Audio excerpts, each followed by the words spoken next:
최근에 우리 한국 사회에 아주 크게 유행하는 용어 중에 하나가 웰빙입니다. 그렇죠? 웰빙.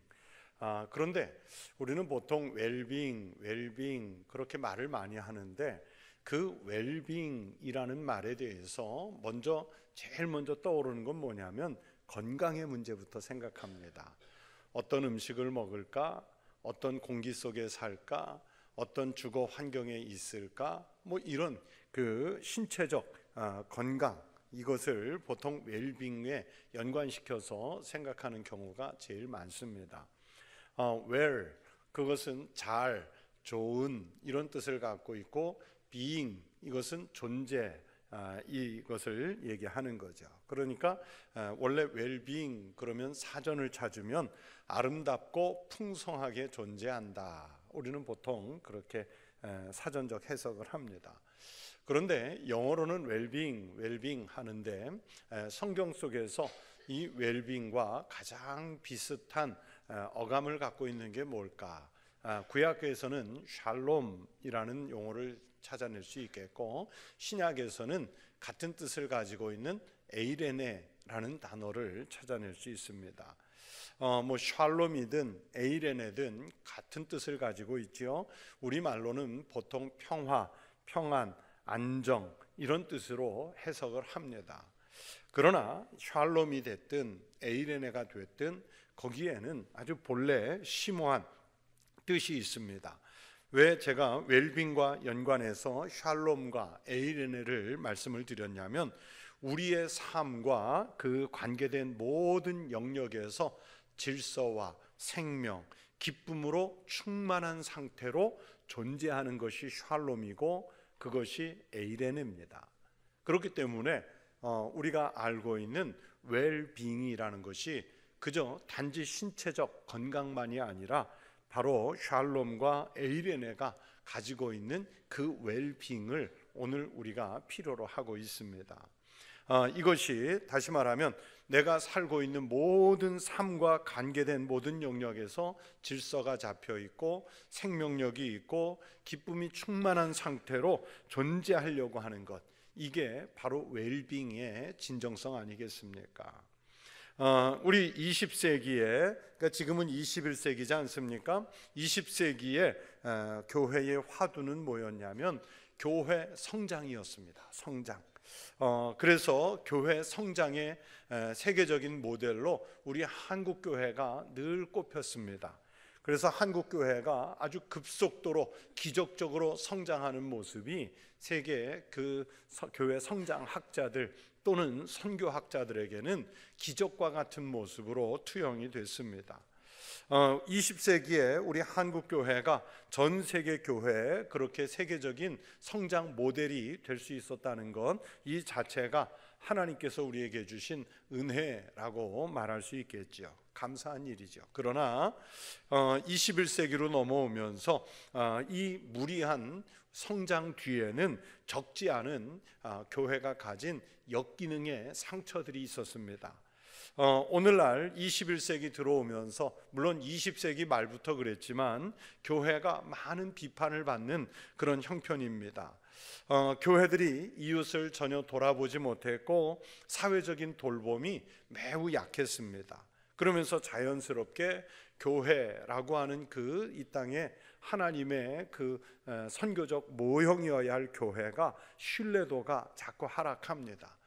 굳이 우리가 익히 아는 대로 천주교와 불교와 원불교 이런 것들하고 비교해서도 이제 교회의 신뢰도가 그런 종교기관들보다 오히려 내려가 있는 그런 안타까운 형편을 우리가 맞았지 않습니까?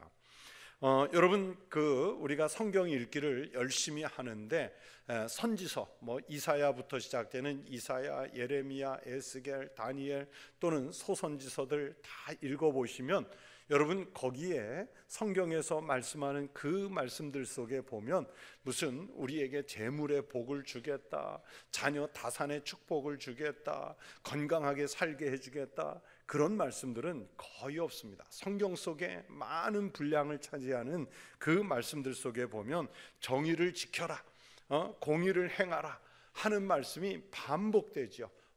어떤 선지서든지 계속해서 반복이 됩니다.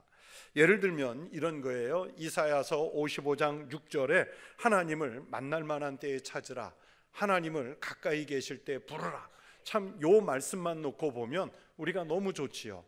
하나님 내가 부르짖어서 찾아야겠다, 만나야겠다. 그런데 55장 여러분 6절만 읽지 말고 7절까지 이어서 읽어보세요. 그러면 뭐라고 말씀하냐면, 악인은 그의 길을, 불의한 자는 그의 생각을 버리고 여호와께로 돌아오라.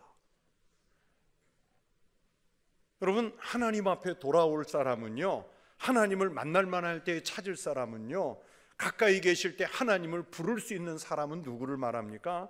그의 길을, 불의한 자는 그의 생각을 버리고 여호와께로 돌아오는 사람, 하나님이 찾는 사람이에요.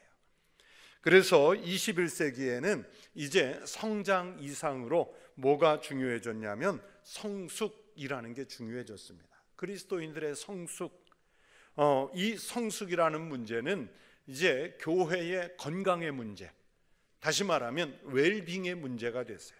샬롬의 문제, 에이레네의 문제가 됐어요.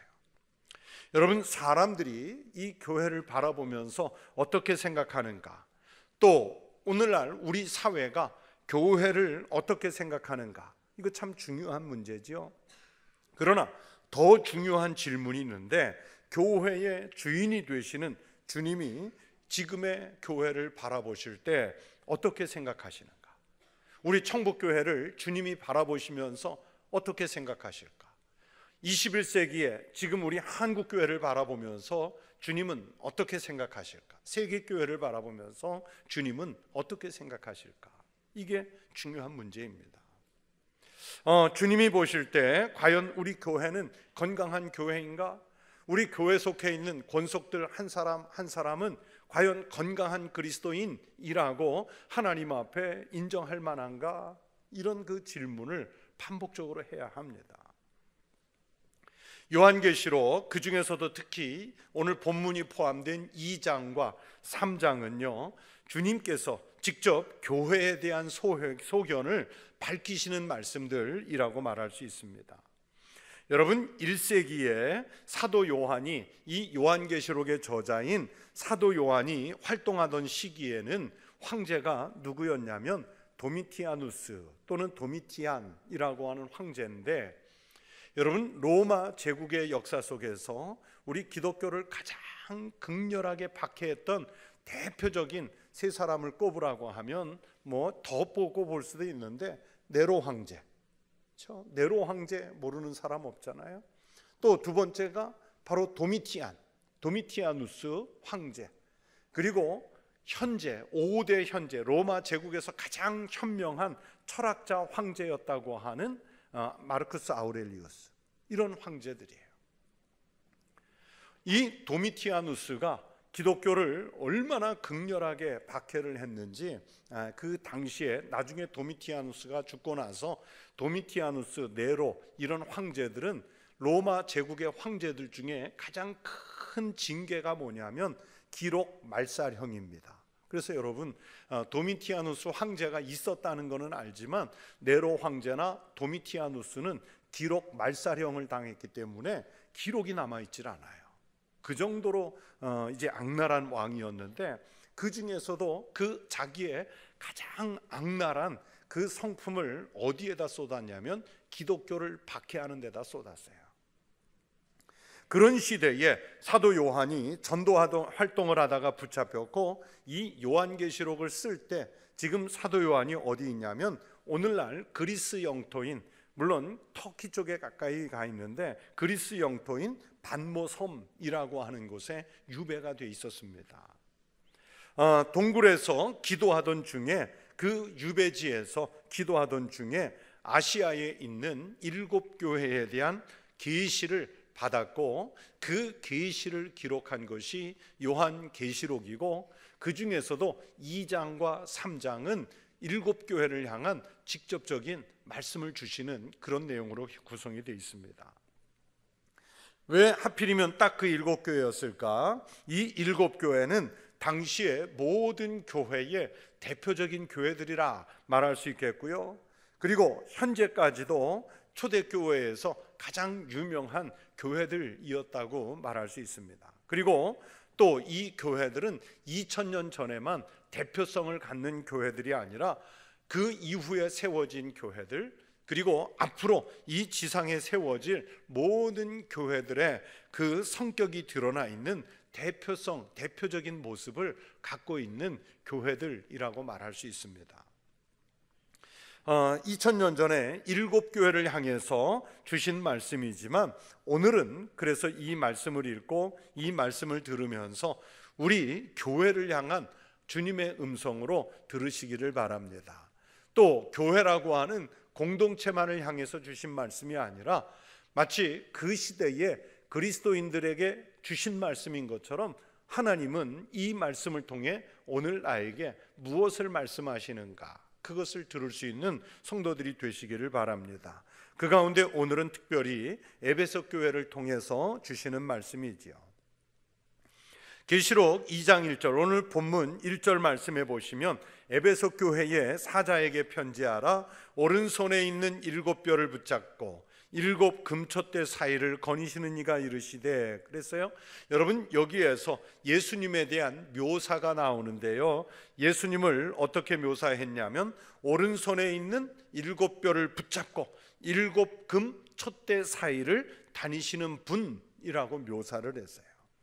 또 요한계시록 앞장 1장 20절에 보면 7촛대는 7교회를 말하는 것이고요, 7뼈는 7교회의 사자를 말하는 것입니다. 즉 교회의 지도자들을 말하는 거예요. 목회자 지도자를 말할 수도 있겠고, 또는 평신도 지도자들, 아마 여러분 같은 그런 작은 공동체부터 큰 공동체까지 모든 지도자들을 말하는 거예요. 주님께서 이런 전제로 말씀을 전개하시는 것은 2장 1절 오늘 본문의 말씀은 주님이 오른손에 7뼈를 붙잡고 7 금촛대 사이를 거니시는 이다 하는 것은 바로 주님이 교회의 주인이시라는 걸 말씀하는 거예요. 여러분, 교회 사이를 그렇게 마음껏 오고 가실 수 있는 분은 주인이신 주님밖에 없습니다. 그 주님이 교회의 지도자를 세우시죠. 이것을 붙잡고 계시는 이는 살아계신 주님이십니다. 그래서 우리는 작고 미련한 존재이고 우리는 능력이 없어요. 우리가 무엇을 감당하겠어요? 그럼에도 불구하고 오늘 우리는 저 같은 경우는 목회자로, 또 아니면 여러분 같은 경우는 교구장으로, 지역장으로, 구역장으로, 또는 교회의 각 부서의 일꾼들로 부러 사명을 맡기지 않습니까?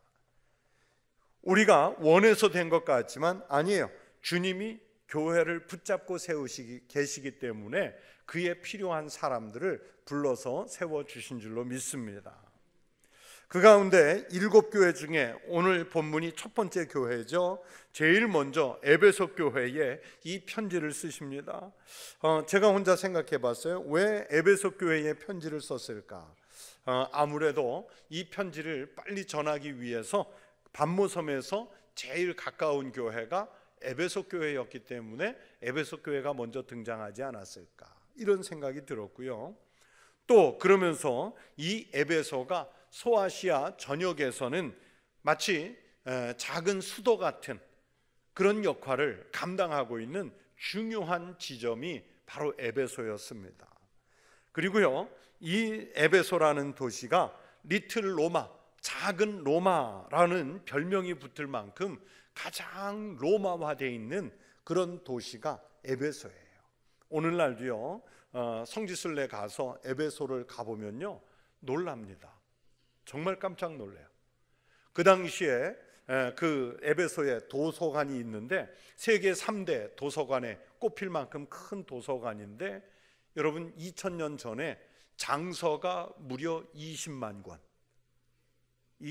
책 한 권이 귀하던 시대에 장서가 20만 권. 그리고 에베소를 가신 분들은 알겠지만 여러분, 수세식 화장실, 그렇죠? 도로가 마차가 넉넉하게 지나갈 만큼 잘 깔린 그 돌길 도로, 그리고 원형 경기장, 음악당, 이런 것들이 다 갖춰져 있는 그런 도시였단 말이에요. 그래서 가끔 그런 데 가면 깜짝 놀라면서 조금 뭐랄까 자존심이 죽는 게 뭐냐면 우리는 아직 박혁거세가 알에서도 깨어나오지 않을 때인데 근데 2000년도 더 전에 2500년 전에 그런 도시를 만들었다는 게 대단해요. 대단해요. 저하고 같이 성지순례 에베소에 가신 분들은 아시겠지만 원형 경기장에서 우리 찬송 불렀잖아요. 그렇죠? 음악당에서 소리가 마이크를 쓰지 않는데도 얼마나 잘 울립니까? 외국인들이 우리 찬양하니까 노래 잘하는 줄 알고 박수 쳐주잖아요. 잘한 게 아니라 울림이 좋아요. 울림이. 그게 200년 전 얘기가 아니라니까요. 500년 전 얘기가 아니에요. 2000년도 더 전에 그런 게 만들어진 도시예요. 그런 도시. 그런데 거기에 사도 바울께서 가셔서 거기에 전도를 했어요. 사도 바울이 1차, 2차, 3차 전도 여행을 하면서 가장 오래 머물렀던 도시, 2년 반 이상, 3년 가까이 머물렀던 도시가 에베소예요. 그러면서 그 에베소에서 하나님의 복음을 전하기 위해서 아예 서원을 세웠죠. 그 서원 이름을 아세요? 네. 두란노 서원. 두란노 서원이 책방이 출판사 이름이 아니고요. 여기 에베소에 세운 서원인 거예요. 사도 바울이 두란노 서원에서 복음을 전해서 에베소 교회를 부흥시켰다. 또 사도 바울이 그 에베소를 떠난 다음에는 디모데가 후임자로 와서 목회를 했고요. 또 디모데가 떠난 후에는 사도 요한이 이 교회의 지도자가 됐어요. 주후 67년 이후에는 사도 요한께서 에베소 교회의 지도자였어요. 사도 요한이 예수님의 부탁을 받고 그 어머니 마리아를 모시고 살았던 흔적들이 에베소 교회에 가면 있어요. 그렇죠? 거기에 있어요.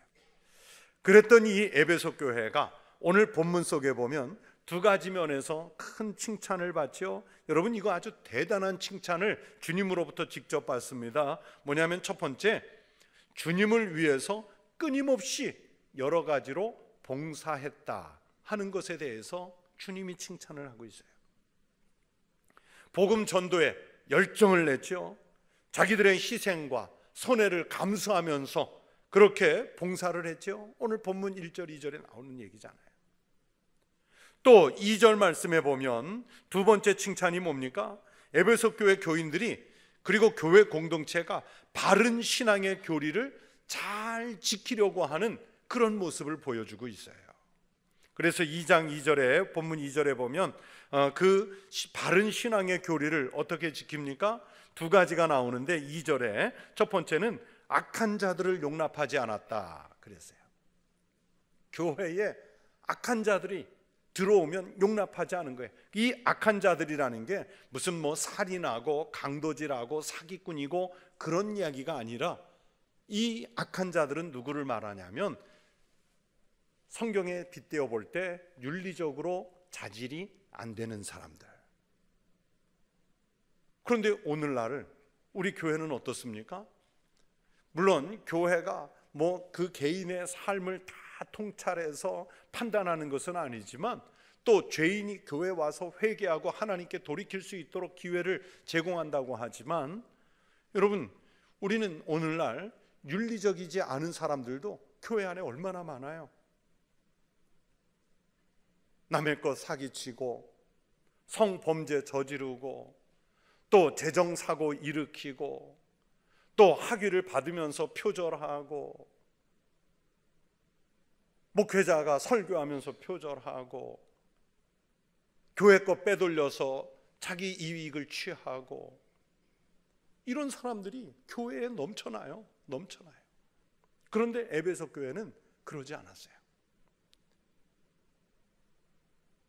우리 장로교 만드신 깔뱅이 예배 모범이 있거든요. 오늘날 우리가 드리는 예배 모범이 거의 그에 준해서 만들어진 예배 모범인데 깔뱅이 만든 예배 모범대로 예배를 드리면요 2시간 갖고 조금 모자라요. 예배 시간이 긴데 그 예배의 부름 시간에 우리는 아주 짧잖아요. 1시간 안에 예배를 마치려니까 짧은데 깔뱅이의 예배 모범을 보면요 제가 신학교 처음 다닐 때 깔뱅의 예배 모범을 배우면서 깜짝 놀랐어요. 예배 부름 시간에 초대의 말씀을 하는 거잖아요. 예배로 성도들을 부르는데 거기에 보면 지난 밤새 하나님 앞에 거짓말한 사람, 사기친 사람, 간음한 사람, 하나님을 부인했던 사람, 의심한 사람 쫙 나열을 해요. 한참 나열을 해요. 아, 이 사람들을 하나님 앞에 초대해서 회개해라 이렇게 말할 줄 알았더니 그들은 이 자리를 떠나시오 이렇게 돼 있어요. 그래서 제가 학생으로서 깜짝 놀란 게 뭐냐면, 야, 오늘날 이 기준을 그대로 적용을 하면 예배당에 남아있을 사람이 없는 거예요. 남아있을 사람이 없어요. 그 정도로 에베소 교회가 또 우리 장로교를 만드신 선진들이 악한 자, 특히 윤리적으로 용납되지 않는 사람들을 교회에서 허락하지를 않았어요. 허락하지 않았어요. 다시 말하면 필터를 들이댔는데 윤리적 필터를 들이댔다는 얘기예요. 또 두 번째는 자칭 사도라 하는 자들을 시험에서 걸러냈다 그랬죠. 바른 신앙의 교리를 지키기 위해서 주님이 이걸 칭찬했는데, 자칭 사도라 하는 자들을 시험에서 걸러냈는데 이건 뭐냐? 첫 번째, 악한 자들을 용납하지 않은 게 윤리적 필터라고 말씀드렸죠. 이 두 번째는 교리적인 필터를 들이댄 거예요. 교리적인 필터를. 여러분, 오늘날 신천지가 됐든 통일교가 됐든 JMS가 됐든 그들에게, 이단들에게 넘어가는 대부분의 사람들이 일반 신앙이 없던 사람들인가요? 거의 90% 이상은 기독교인들이 가는 거예요. 그렇잖아요. 교회 다니던 사람들이 넘어가는 거예요. 그런데 그들이 왜 넘어갑니까? 거짓 사도를 구분해낼 수 없는 거예요. 그저 축복 준다, 영생 준다, 이러니까 건강의 복을 준다, 이 말에 현혹돼서 그냥 넘어가는 거예요. 교리적인 필터가 없는 거예요. 왜냐하면 하나님 말씀에 대한 또는 교리적 공부에 대한 이런 훈련이 돼 있지 않으니까. 그래서 기독교인들이 교회 잘 다니다가 어느 날 이단의 그 가스라이팅에 당해서 훌떡훌떡 넘어가는 거예요. 여러분에게 접근할 때 어떻게 합니까? 오늘 좋은 선교사님이 오셔서 성경 강의하신다는데 가십시다. 그럼 가서 앉아 있어도 여러분 교리적으로 그 필터가 들어오든가요? 걸러낼 수 있는가요? 그런데 에베소 교회는 해냈단 말이에요. 에베소 교회는 그거를 했어요. 윤리적 필터를 작동시키고 교리적 필터를 작동시켰어요. 그 부분에 대해서 하나님이, 주님이 직접 칭찬하시는 거예요. 여러분, 이 에베소 교회는 어떻게 태동하고 어떻게 부응했느냐? 사도행전 19장에 사도 바울이 전도해서 교회가 시작됐고 많은 사람들이 구원을 받았어요. 여러분, 그랬더니 많은 사람들이 교회로 들어가게 되니까 이 에베소에 무슨 일이 벌어지게 됐느냐? 에베소에 가면 지금도 그 신전터가 그대로 남아있는데, 우리 사도행전 19장 같은 데는 아데미 신전이라고 나오는데, 이 아데미 신전이라는 게 헬라어로는 아르테미스 신전이에요. 당시에 세계에서 가장 큰 그 동상 신상과 그 제단이 있어요. 제단이 지금도 있어요. 이 아데미 신전을 우리 성경에는 아르테미스가 영어로는 또 뭐냐면 다이아나예요. 다이아나. 그런데 교인들이, 이제 일반 시민들이 교회로 전도돼서 가니까 무슨 문제가 벌어지냐면, 신전 주변에, 신전이 크다고 그랬잖아요. 신전 주변에 우상 제작자들, 신상 모형을 만들어서 은장색을 만들어서 팔던 사람들이 생계의 위협을 느끼는 거예요. 교회 때문에. 그러니까 이 사람들이 사도 바울을 비롯한 교회 지도자들과 교인들을 박해하는 거죠. 막 사도 바울 때문에 소동이 일어나고, 그래서 나중에 바울이 그것 때문에 떠나는데, 자, 그런데도 에베소 교회가 박해 중에 어떻게 했느냐? 이단이 발붙이지 못하도록 자기들의 확신의 신앙을 가진 거예요. 오늘 본문 6절에 보면 니골라당, 초대교회 7집사 중에 한 사람이 니골라인데 나중에 이 니골라가 교만해져서 자기가 직접 교주가 되거든요. 그래서 이 니골라당이 이제 에베소 교회에 침투하려고 하는데 그 이단들을 배제하는 거예요. 배제하는 거예요. 그만큼 이 에베소 교회 교인들이 주님으로부터 윤리적인 면에서나 또는 신실성 면에서 칭찬받을 만한 교회였어요. 그런데 세상에 완벽한 건 없다고 이런 교회인데도 책망거리가 있었습니다. 그 책망이 에베소 교회 첫 책망이 뭡니까? 에베소 교회를 향한 책망 유명하잖아요. 무슨 책망을 받았어요? 그렇죠. 처음 사랑을 버렸다.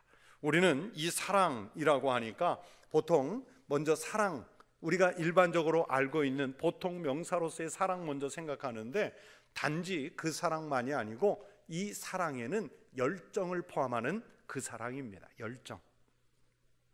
본문 4절에 주님이 직접 책망하시죠. 그러나 너를 책망할 것이 있나니 너의 처음 사랑을 버렸느니라. 여러분, 우리 인간의 모든 사랑은 가변적이에요. 첫사랑은 식는 거예요. 또 뭐 부부간의 사랑도, 또는 부모와 자식 간의 사랑도, 친구들과의 우정의 사랑도요, 어쩌면 평생을 지속하기가 너무 어려운 문제잖아요. 그런데 문제는 인간관계만의 문제가 아니라 주님을 향한 그 처음 사랑, 주님을 향한 그 뜨겁게 끌어올랐던 열정까지 식어가고 있는 거예요. 이 에베소 교회의 사랑이 왜 식었을까? 어떤 문제가 패단이 있었냐면 진리의 정통성 사수가 지나쳐가지고 다른 사람의 신앙 고백을 감시하는 거예요. 아까 교리적 필터, 윤리적 필터가 잘 작동했다고 그랬죠? 그런데 모든 게 좀 지나치면 어떻게 돼요? 부담스럽잖아요. 저 사람이 교리적으로 옳은가? 저 사람이 지금 윤리적으로 옳은가? 뭐 이러다 보니까 이제 상호 교인들 간에 조금 불신의 감정이 생기기 시작했어요. 여러분, 바르게 믿는 것 못지않게 사랑하는 게 중요하지요. 각각 자기의 일에 열정을 내는 게 중요하지요. 이 진리가 없는 사랑은 아주 감상적이고 무기력해집니다. 또 사랑 없는 진리는 사람을 조금 피곤하게 하지요. 그래서 사실은 공의를 행하는 것도 또는 정의를 행하는 것도, 제가 아까 시작할 때 소선지서, 대선지서에 계속 등장하는 게 하나님을 향하여 공의를 행하라, 정의를 지키라 이런 말씀이라고 했는데, 그런데 그 이면에 계속 보면 하나님께서 너희를 사랑한다는 말이 반복적으로 나와요. 하나님은 이스라엘 백성들에게 무조건 공의를 행해라, 무조건 정의를 지키라 말씀하는 게 아니라 내가 너희를 사랑하기 때문에 너희는 나의 사랑 안에서 공의를 행하고 정의를 지키라, 이 말씀을 반복하시는 거예요. 시작할 때 웰빙을 말씀드렸죠. 웰빙, 즉 건강한 교회의 비전은 뭐냐? 첫사랑의 열정으로 돌아가는 거예요. 첫사랑의 열정으로 돌아가는 거예요. 그래서 계시록 오늘 본문 5절, 2장 5절 말씀을 보면 그 첫사랑을 회복하는 비밀을 그 방식을 말씀해 주시는데 기억하고 회개하는 것이라고 말했어요. 어디서 떨어졌는지를 생각하고 회개하여 처음 행위를 가지라. 생각하고 회개하여 그랬는데 이 말씀을 영어 성경으로 보니까 remember and repent 이 단어를 썼는데, 제가 왜 굳이 영어로 말씀을 드렸냐면 어디서부터 잘못됐는지 좀 기억해내고, 그리고 그 잘못해낸 부분이 떠오르면 그 대목은 회개하고 넘어가라. Remember and repent, 그 얘기를 하시는 거예요. 좀 생각해서 잘못한 부분을 회개하라는 거예요. 예전에 학교에서 선택 과목으로 부부 상담학을 들은 적이 있는데 거기에 갈등하는 부부의 치유법으로, 여러분도 집에 갈등하는 사람이 있잖아요, 그죠? 내 짝. 세상에 제일 큰 원수 내 짝. 어떤 분이 그러더라고요. 실제로 저한테 목사님은 왜 이렇게 사모님만 좋아하세요? 그래요. 왜 이렇게 사모님만 좋아하세요? 그럼 제가 뭐라고 대답했는지 아세요? 그러면 제가 권사님 좋아할까요? 아니, 제가 교회 가서 이 여집사님 사랑하고 저 권사님 사랑하고 그럴까요?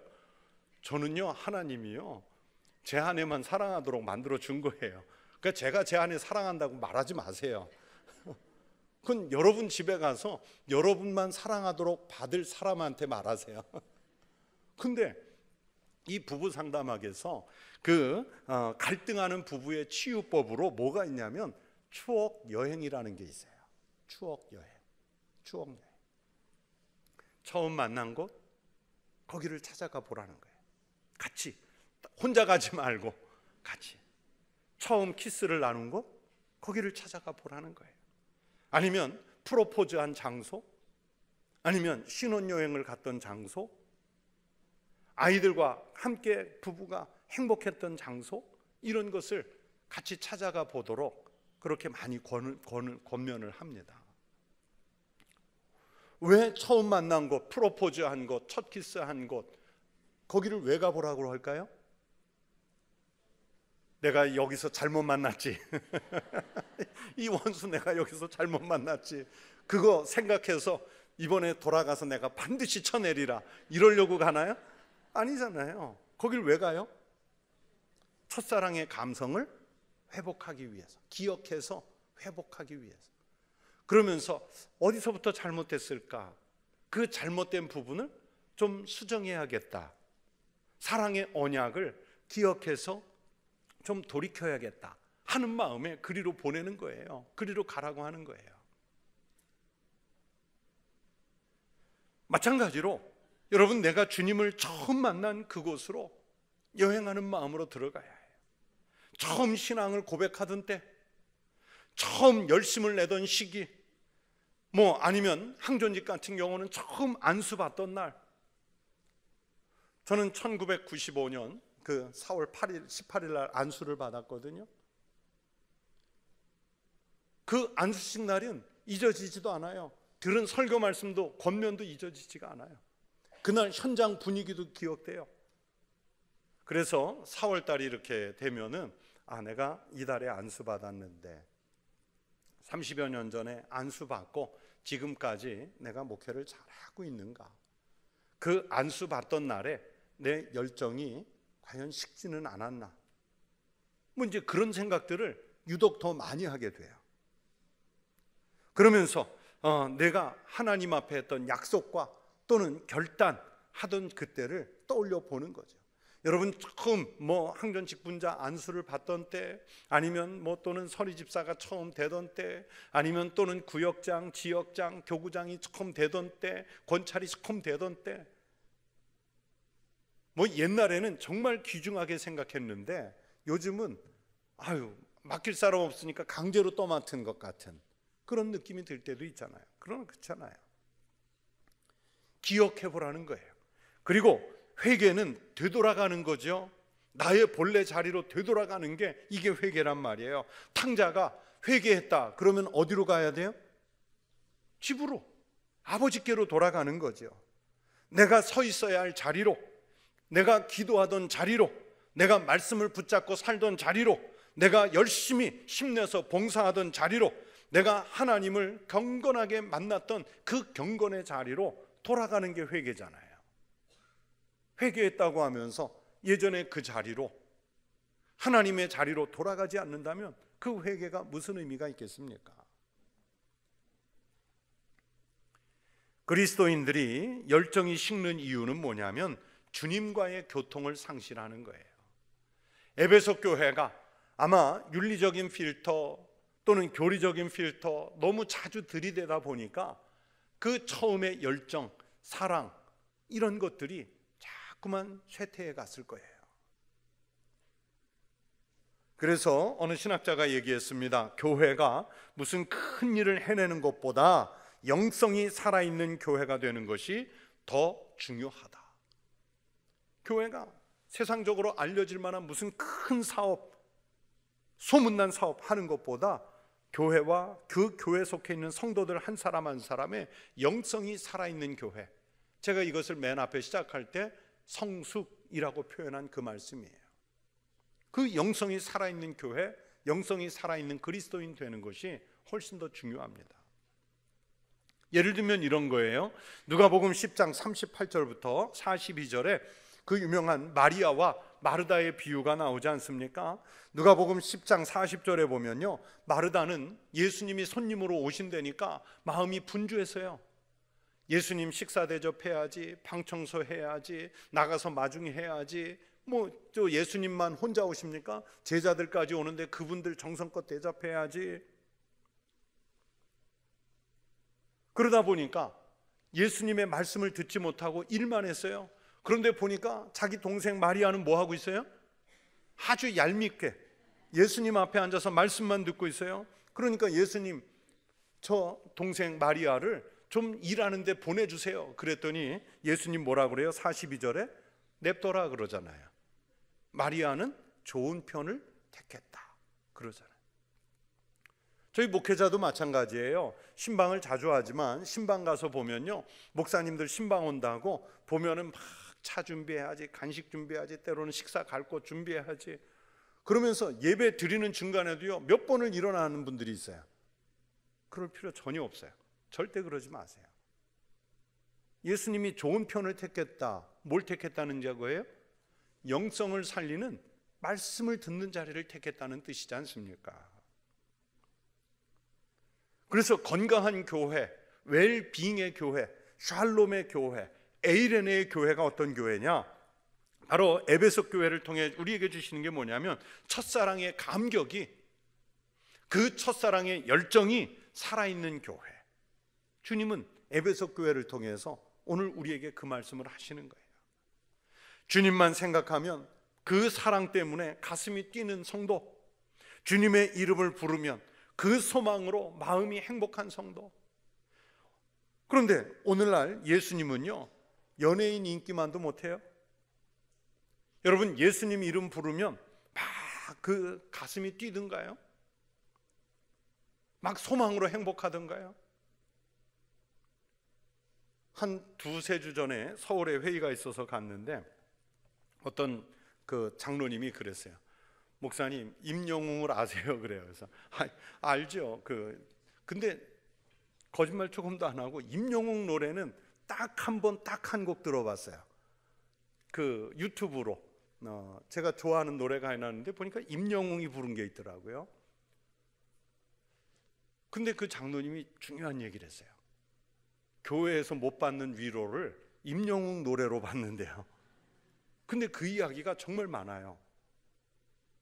임영웅, 요즘엔 그 트롯 열풍이 불어서 그런데 예수님을 통해, 하나님 말씀을 통해 받지 못하는 위로를 연예인을 통해서 받는 사람들.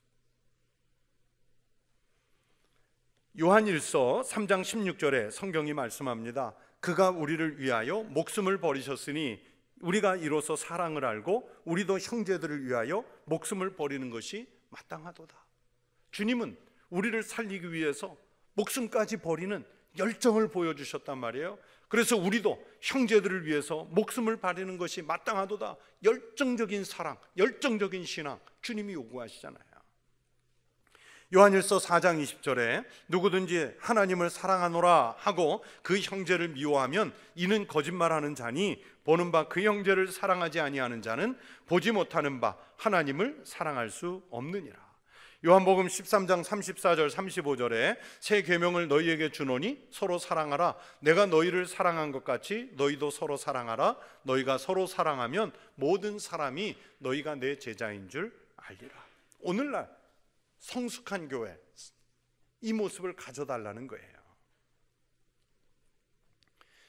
많은 사람들이 갈 바를 알지 못하는 시대에 사랑이 회복되는 교회, 이것을 추구해야 되는데 교회 공동체 전체가 할 수는 없어요. 어렵습니다. 여러분, 우리 교회 500명, 1000명, 1500명 이 사람들이 모여가지고 어떻게 서로 사랑합니다, 행복합니다, 감사합니다, 이걸 이룰 수 있겠어요? 그 성숙의 비전을, 그 열정의 비전을 구역 예배에서 찾는 거죠. 모든 교인의 처지를 이해하고 사랑하는 것은 불가능하지만, 그러나 10명 내외, 5명 내외 이렇게 모이는 그 구역에서는 영적인 가족이 돼서 사랑하는 게 가능해요. 제가 지난 주일 설교에서 자연적 교회 성장 운동에 대해서 말씀을 드렸지 않습니까? 그 자연적 교회 성장 운동을 주창하고 초반에 이끌어 가신 분이 그 크리스찬 슈바르츠라는 목사님인데, 이 분의 자연적 교회 성장이라는 책에 지난주에 말씀드린 대로 교인이 교회에서 사랑을 나눌 수 있는 6명의 친구만 있으면 교회를 떠나지 않는다. 서로의 아픔과 기쁨을 나눌 수 있는 친구가 돼주고 사랑의 관계를 형성하는 게 중요하다는 뜻이죠. 이 관계가 잘 형성이 되면 그 교회가 건강한 교회, 건강한 교인이 될 수 있습니다. 그래서 슈바르츠 목사님은 건강한 교회는 어떤 상황에서도 부흥한다. 여러분, 에베소 교회 또는 초대교회에 등장하는 이 대표적인 7교회들이 환경이 좋아서 부흥했습니까? 교회 건물을 제대로 갖춰서 부흥했습니까? 막 사람들이 알아서 몰려와줘서 부흥했습니까? 아니잖아요. 그 안에서 예수님의 모범을 따라서 이웃들의 발을 씻어주고 서로의 상처를 알아주고, 또 그러면서 치유와 회복의 기적이 일어나고, 들어왔던 귀신이 쫓겨져 나가고, 죽었던 사람의 생명이 살아나고, 이런 역사가 일어나니까 교회가 살아나고 부흥하고 도시를 흔들어 놓지 않습니까? 사도 요한이 유배가 다 풀린 다음에 주후 96년에 도미티안이 죽었거든요. 사도 요한이 장수를 했어요. 매우 장수했어요. 최소 95세에서 100세 이상 산 걸로 보이는데, 유배가 풀린 다음에 에베소로 돌아왔는데, 이제 선생님이 유배가 풀려서 무트로 에베소로 돌아오니까 제자들이 요청을 하는 거예요. 선생님, 임종이 가까워 오잖아요. 우리에게 주님이 직접 해주신 말씀 가운데 꼭 해주실 말씀 한마디만 해주십시오. 그랬더니 사도 요한이 서로 사랑하라, 그 말을 했어요. 선생님, 그 말씀은 우리가 귀에 그 딱지가 않도록 많이 들었지 않습니까? 또 다른 말씀은 없었습니까? 그랬더니 사도 요한이 서로 사랑하라. 그랬더니 주님, 선생님, 그거 말고 다른 말씀 한마디만요. 주님으로부터 들은 내가 할 수 있는 말은 서로 사랑하라.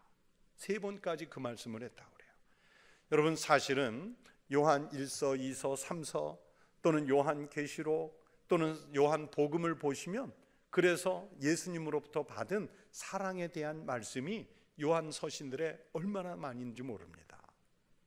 왜냐하면 그 사랑은 단순히 어떤 아가페, 필로스 그런 사랑이 아니라 주님이 우리를 사랑해 주신, 그리고 우리가 주님을 처음 만났을 때 사랑한 그 열정을 회복하라는 거예요. 그리로 돌이키라는 거예요. 마틴 루터 킹 주니어 목사님이 노벨상 받고 연설 중에, 수상 연설 중에 이런 말씀을 했습니다. 아직도 세상을 움직이는 힘, 그것은 사랑입니다. 여러분, 가정과 사회 그리고 교회를 건강하게 하는 유일한 대안은 주님께서 가르치신 사랑. 내가 처음 주님으로부터 사랑받음을 알았고, 그리고 그 사랑에 보응하면서 신앙생활에 열정을 다했던 그 사랑을 회복하는 겁니다.